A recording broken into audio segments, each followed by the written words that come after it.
Good afternoon, everybody. Scott Stevens here with a weekly or biweekly show, another perspective where we get to enjoy and talk about some of these other topics that are just outside of the weather, which is kind of what I'm most familiar with. I see you coming on in there. Thank you, Vicky, and the gang that's showing up on Facebook, and those that in hashtag replay will be able to see it on the other platforms. And this topic, honestly, I'm a little bit nervous to address how the George Floyd issue is evolving, whether it was a false or fake incident designed to create outrage.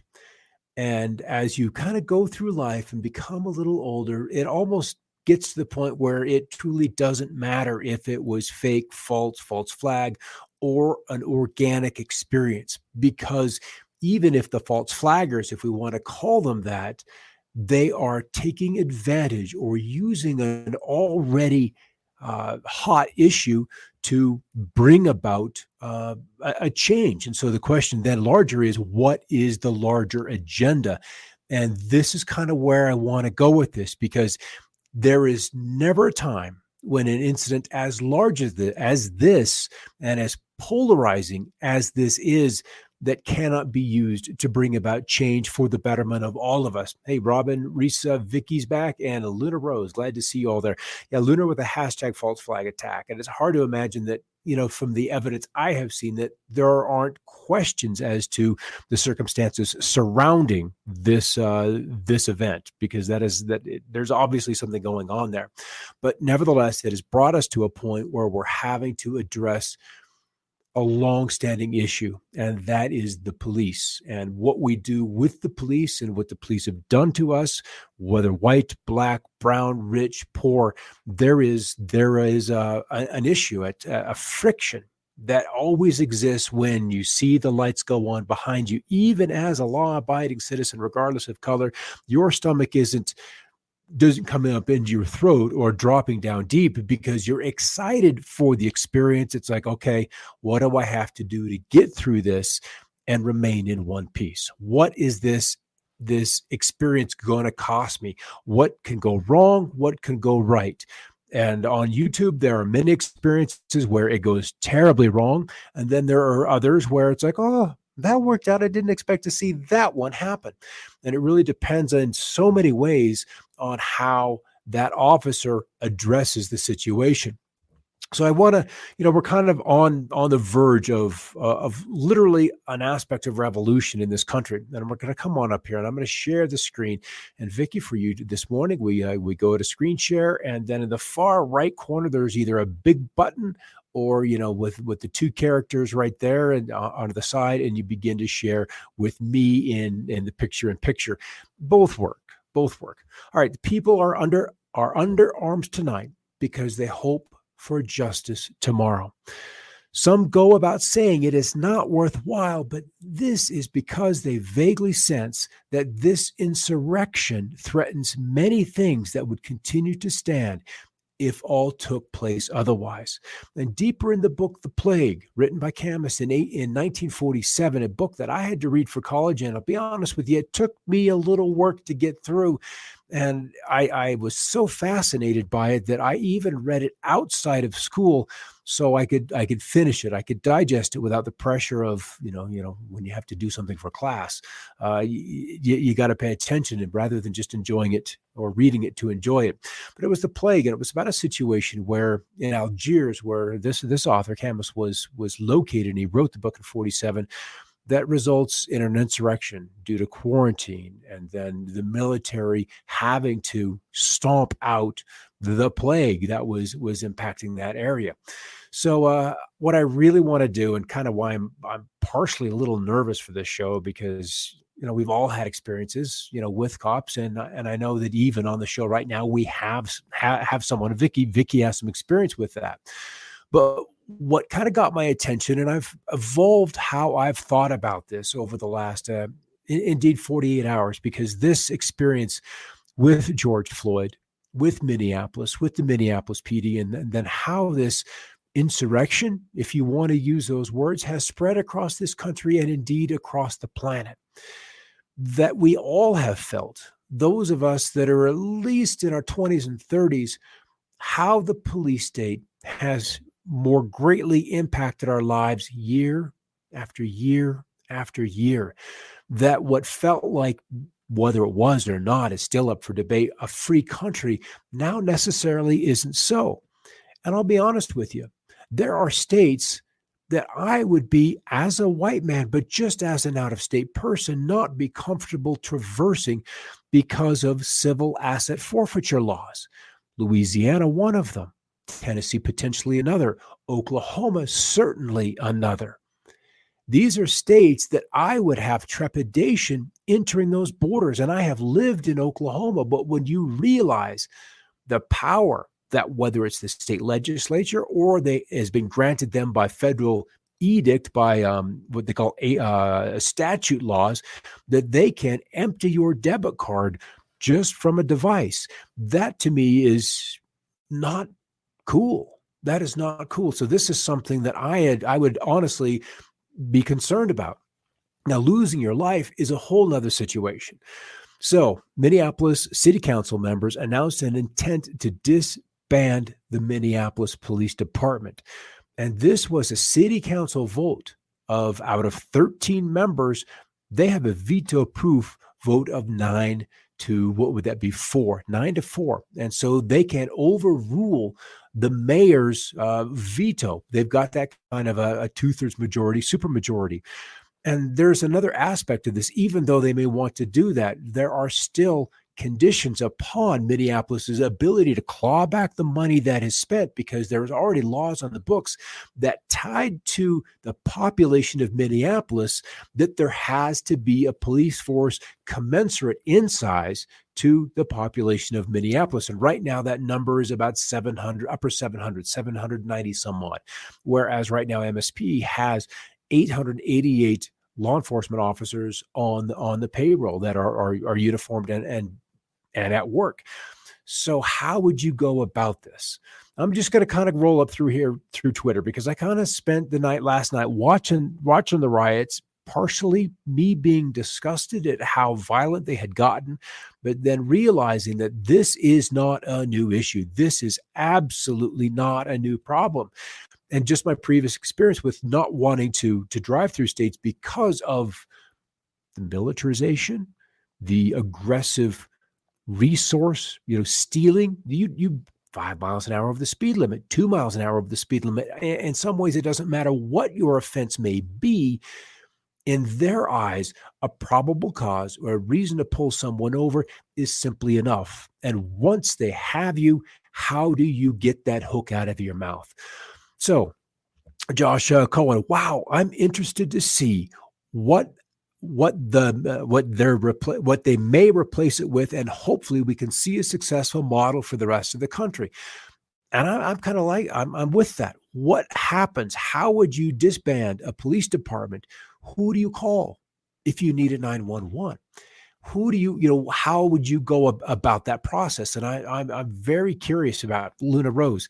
I lived in, let's pop this over here. I can do that. We have capabilities. I lived in Minneapolis for what's, and honestly, this new police reform isn't going to go well. I got to wonder, I have to wonder. And then John, thanks so much for sharing over the years. You're one of the few that I actually trust your opinion and research. Thank you for that, John. And these are all topics. If I'm going to talk about it, it's something that I'm not approaching lightly. And if we're going to talk about it, then we have to have solutions, because this is not just a problem in Minneapolis or in New York City or in New Orleans or Detroit or in Colorado where I am. This is a big problem. So wow, I'm interested to see what they may replace it with, and hopefully we can see a successful model. All right. First responders and firefighters rely on the police to secure areas so they can help people. So this person obviously expecting the police to show up on scene, deal with traffic flow around maybe a roadside accident. So these first responders, the EMS can show up, or if it's a fire, that you need to be able to manage traffic and get people out of the way so that the fire department can show up and then begin to deploy their assets on the 911 call, on the fire. So I can see where you've got to have these two agencies, as they already are, working together. And we'll get into some of these videos. I got some of them highlighted. This is another curious point that Matt brings up. What would be the replacement to replacing the police department? And he throws in Sharia law. Because if you look at immigration from where we have those higher populations of Islamists, of Muslims, and into the United States, the Great Lakes states have received a large preponderance of that population. And it's not like we don't already have some in Congress that are Muslim. And so if you look at a man on the street interview, people, what would you prefer to live under, or whose law is greatest, the Constitution or Sharia law? And every single interview, whether it's biased or not, or whether I just haven't looked at enough of them, they're all replying Sharia law because it's God's law, which inevitably and hierarchically is above man's law, which would be the Constitution. And so they're saying, well, they have that already. You don't know what you're seeing, what some of these rogue cops are already doing. And there's the possibility of that. Yeah, the Minneapolis City Council is interested to see what they themselves will replace it with. So they know they've got a problem, and they are going to actively begin to defund, probably deal with the statutes, deal with the consequences of bringing back the Minneapolis PD, but they don't have no plan at the moment. Just like a virtue signaling regarding the consequences. Change is needed, but no one disputes that. But dismantling the whole thing, that's not it. And so we have to look at Camden, Virginia. And I'm going to open this story because we have to go through it, because this is an option. And as I read this last night, okay, I can see why they're protesting, and I can see why they are willingly to begin to go here. Cadman. All right. So when Camden, New Jersey's police J. Scott Thompson joined the police force as an officer 25 years ago, there were 175 open air drug markets just lining 9 square miles of streets. The murder rate in the city of just 75,000 across the Delaware River from Philadelphia regularly climbed to more than 6 times the national average. Criminals operated with impunity. And that, folks, is what they're afraid of. That if you don't have police, armed police, walking, patrolling, this criminal element or criminal, and they're criminal only by the laws that we have on the books. If we didn't have those laws on the books, then obviously they wouldn't be criminal. So which comes first? We have the laws to deal with the criminals and then the police force to enforce the laws. Or do we have this activity that somebody feels moralistically should be in place? We pass the laws, and then all of a sudden we have criminals where we didn't have criminality before because we didn't have the laws to say they were criminals. And then once we have laws to create criminals, then we have to have a police force. We have to have a justice system. And then we have to have some means of punishment. Is that punishment then just prisons? Is it community service? Is it a fine? What then is the punishment for this newly invented criminal activity? So it becomes a chicken and egg, and we begin to run this circular logic. All right, back to the story. After a particularly deadly year in 1995, Camden's Cathedral of Immaculate Conception began illuminating one candle for each homicide victim. In 2012, the year ended with 67 candles, a rate of about 87 murders per 100,000 residents, which ranked Camden 5th nationwide. But on New Year's of 18, just 22 candles were lit, as the city's murder rate fell to its lowest level since 1987. The number of annual killings has been in decline since 2012. So have robberies, aggravated assaults, violent crimes, property crimes, and non-fatal shooting incidents. So what's happening in this city, for which so many years has been deemed among the most dangerous in America? Thompson, who took the helm of the police force in 2008, said the biggest factor may have been the change in the structure of the department itself. In 2013, the police department was disbanded, reimagined, and born again as the Camden County Police Department, with more officers at a lower pay and a strategic shift toward community policing. This meant focusing on rebuilding trust between the community and their officers. And maybe this can happen in smaller communities where, like where I am, you know the sheriff.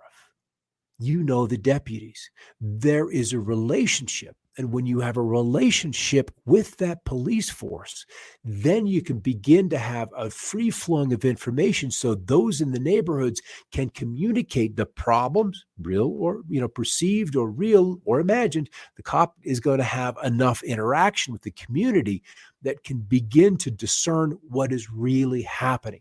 And when you can see what's happening, then the police force can go to the judge, get search warrants, set up surveillance, and begin to surveil on that area. All right, so for us to make the neighborhood look and feel the way everyone wanted it to, it wasn't going to be achieved by having a police officer with a helmet and a shotgun standing on a corner, Thompson said.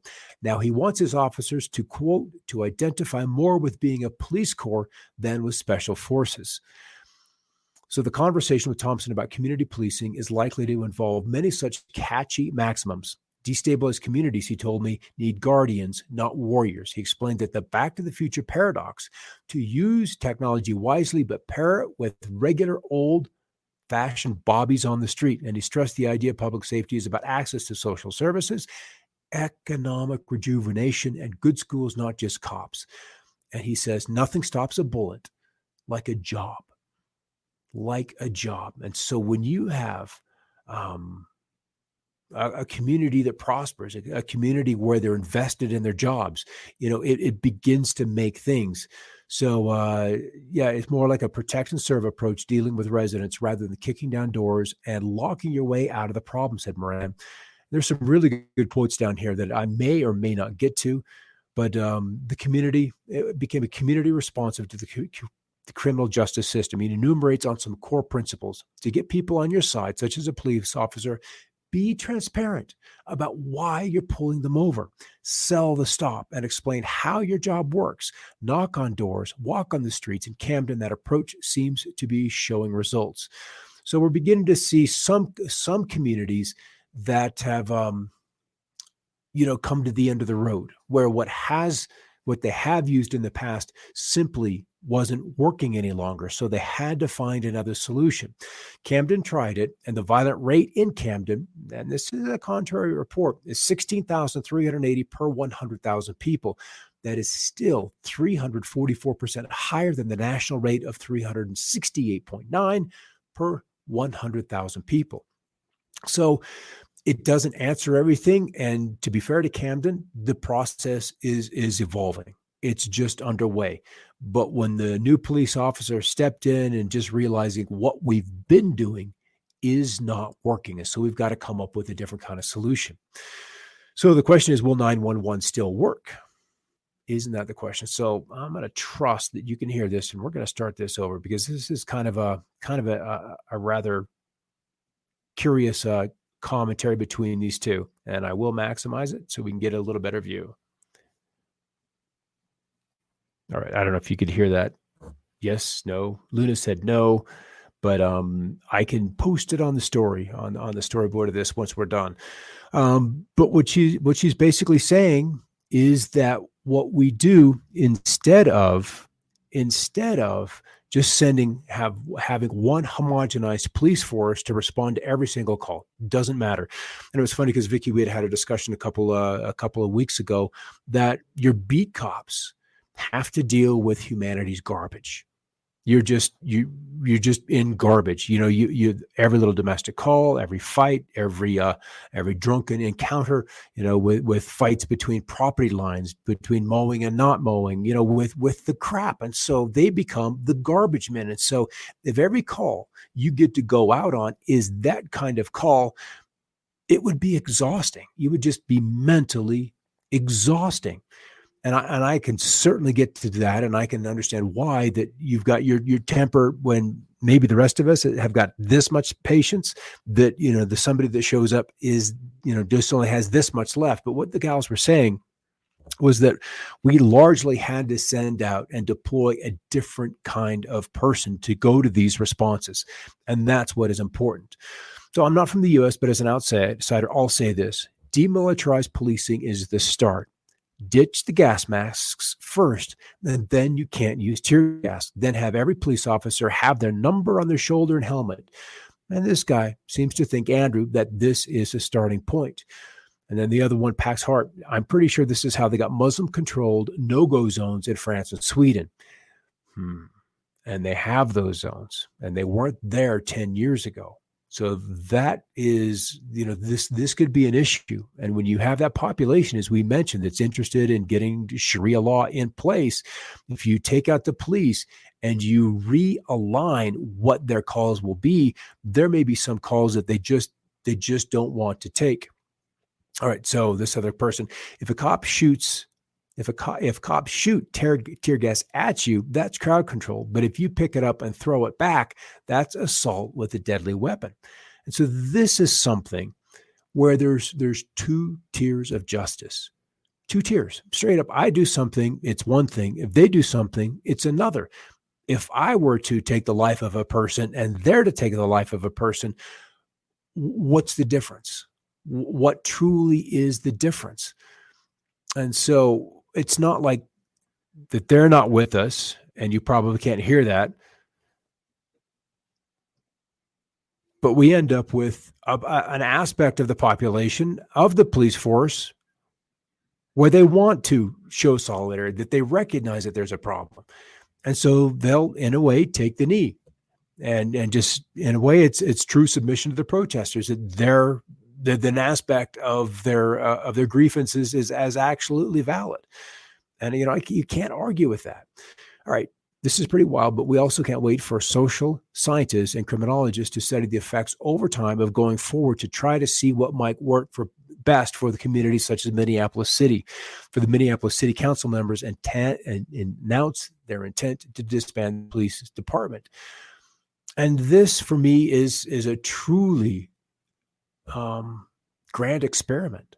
And if they can make it work, even in like the first year or two, this movement has gotten to the point, and the crimes against the people, against the citizens, have been so egregious that I can definitely see this taking a bigger move to where we see more cities, more states, more municipalities beginning to go down this road. And then there's the kind of like the political correctness backlash. This guy, Fraser Nelson, who's a blue checker, it's a loss from the New York Times. Let's just say today, let's come on here. Let's do this story, because the New York Times announced today that James Bennett, the editorial page editor since May of 2016, is resigning effective immediately. And that Katie Kingsbury, who joined the Times in 2017, has been named as the acting editorial director. And I have seen a couple of stories in the last 24, 48 hours where if you don't bend the knee to the protesters, your job is at risk. If you don't say the right things, you will, you've got to bend the knee to the mob in a way. And in many ways, we're seeing the rioters, the protesters become rioters, become looters and so forth. So this has progressed in many ways an unsavory. And I can see how, if it were to get much more out of touch, much more violent, that you will begin to turn off those who are sympathetic of your moves. So what's happened is the New York Times reposted, Jim Cotton, Tom Cotton, who was a senator from Arkansas, I believe, had an op-ed posted. It was published by the New York Times over the weekend. And there was such a backlash that the editor of the editorial department of the New York Times had to submit his resignation for allowing that contrary point of view. And this is what I talked about in our first show on censorship, that we are so wedded to a movement, so attached to the movement, so clear-cutting the movement, that anything standing that opposes that clear-cutting, that mob, that point of view cannot be heard. And so we lose the ability to have a discussion. And if it goes this far to the left or to the right, that it's going to be very difficult, because bridges have been burnt for us to then rebuild after this event, and for proper redress to actually happen with this community. So this is awful. 17 years ago, Howell Raines had to quit as a member of the New York Times because of a reporter he had championed made up stories, and other reporters were rightly furious. Today, James Bennett had to quit because his page ran an op-ed from a senator that made reporters mad. So we've got this politically correct mob that is now pushed so far that we've attacked police officers. They're not able or allowed to do their job because this has happened in such an incredibly incomplete way. New York Times, James Bennett is a smart guy. Says Howard Kurtz, former editor of The Atlantic. His instinct was right in running the Tom Cotton op-ed, even though he disagreed with it. Losing his job seems to be a harsh penalty and reinforces the idea that running dissenting views is verboten in this environment. So how do we heal if we cannot maintain a sense of balance, a sense of neutrality? It becomes almost impossible to get back on our feet, even as a people, because you've got these mobs that can be whipped up so quickly, and the damage goes all the way from buildings, stores, to traffic disruption, to now the tops of these editorial boards. And as I started with the show, all of it can be used for the betterment. It's a plow coming into a field and turning over the soil. So we're beginning to see the worms underneath. We're beginning to see what's creepy and crawly underneath that. And it's not all bad. It's definitely not all bad. It's going to give us an opportunity to reimagine policing. And this, I promise you, will be a big deal as we go through the election coming up in 4 months, 5 months.